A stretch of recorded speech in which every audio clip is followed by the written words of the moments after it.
la ville où le prophète, le bien-aimé d'Allah, va être né, c'est pas possible. Allah subhanahu wa ta'ala ne va pas lui donner cette chance. Alors, ces gens-là, ils sont devenus comme la paille mâchée.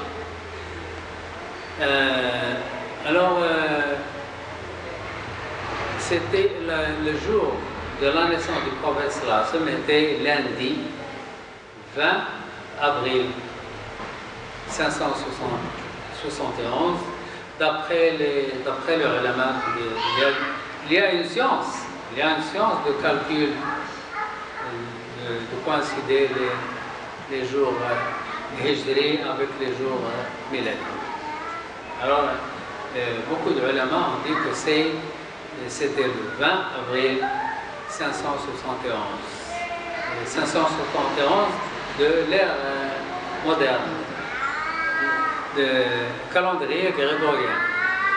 Parce que c'était aujourd'hui, nous sommes le combien? Nous sommes le 3 ou le 4? Le 2. Ah oui. Aujourd'hui, nous sommes le 2 novembre. Le 2 novembre, selon le calendrier grégorien. Oui. Alors, selon le calendrier grégorien, le prophète sallallahu alayhi wa sallam était né le 20 avril. Non, le 500. Le 20 avril 571. C'est le jour, c'est l'année du fil.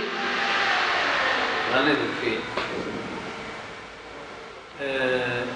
Il y a Mubarak Fori, c'est un écrivain aussi qui a écrit la biographie du prophète sallallahu alayhi wa sallam, Rahiq Mustoum, l'ultime joyau. Il dit, il affirme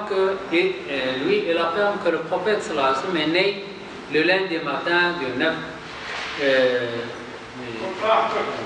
du mois Rabi', lundi matin 9 Rabi' al-Awwal, mais la plupart des gens qui écrivent la biographie, ils disent que c'est le 12 Rabi' al-Awwal. La plupart. Il y a des gens qui disent que c'est le 9, d'autres disent d'autres dates, mais la plupart, la majorité, ils disent que c'est le 12 Rabi' al-Awwal, lundi. Alors tout le monde est d'accord sur lundi.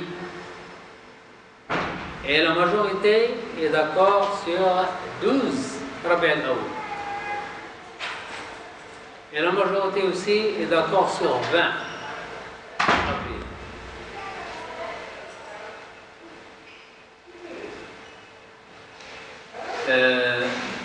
La nuit de la naissance, il y avait 4 femmes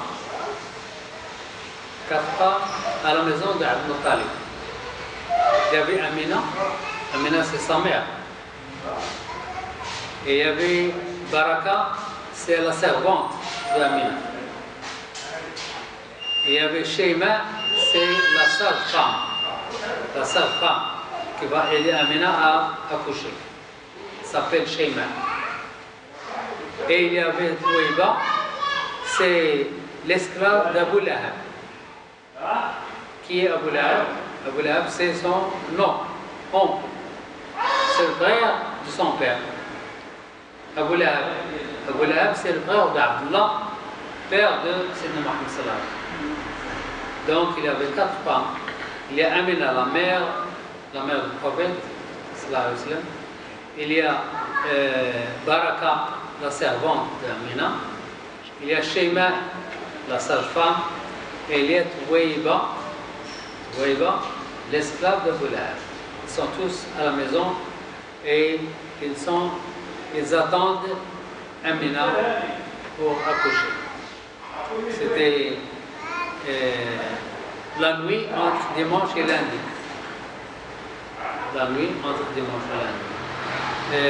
Imaginez une nuit d'avril. Avril, c'est le plein printemps. Une nuit de printemps. Comment elle doit être une nuit de printemps? Elle n'est pas froide, elle n'est pas chaude. Elle est une belle nuit. et 12.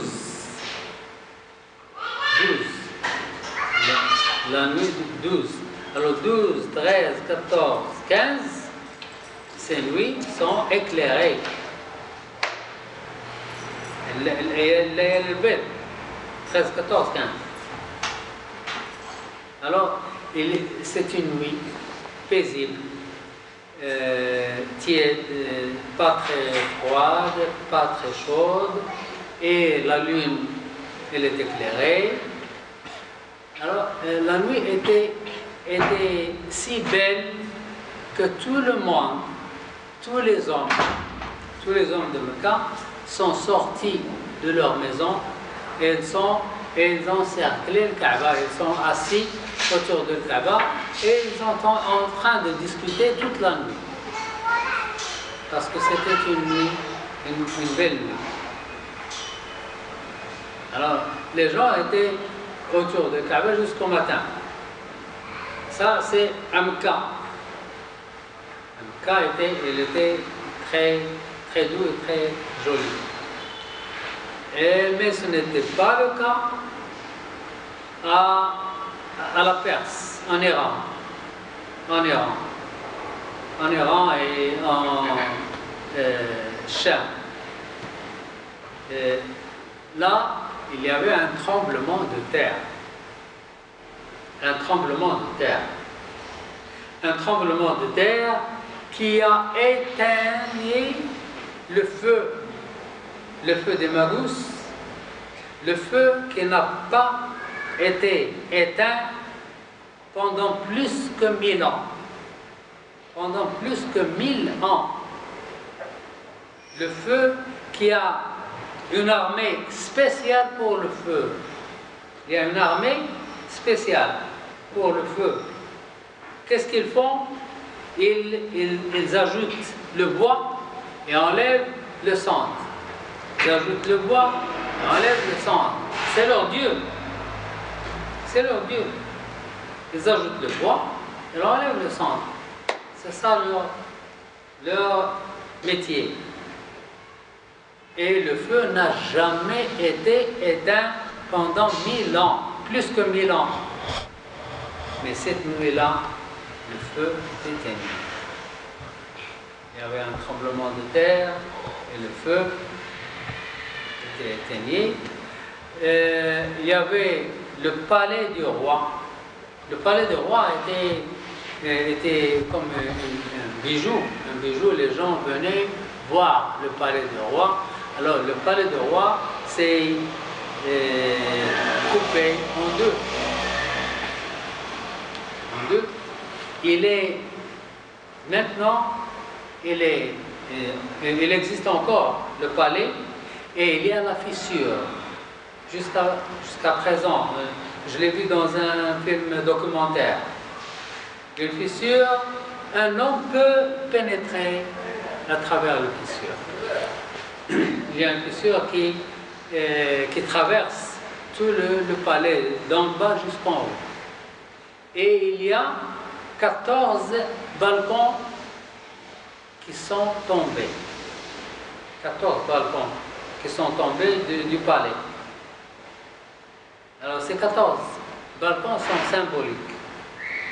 Le feu est symbolique. Le palais est symbolique.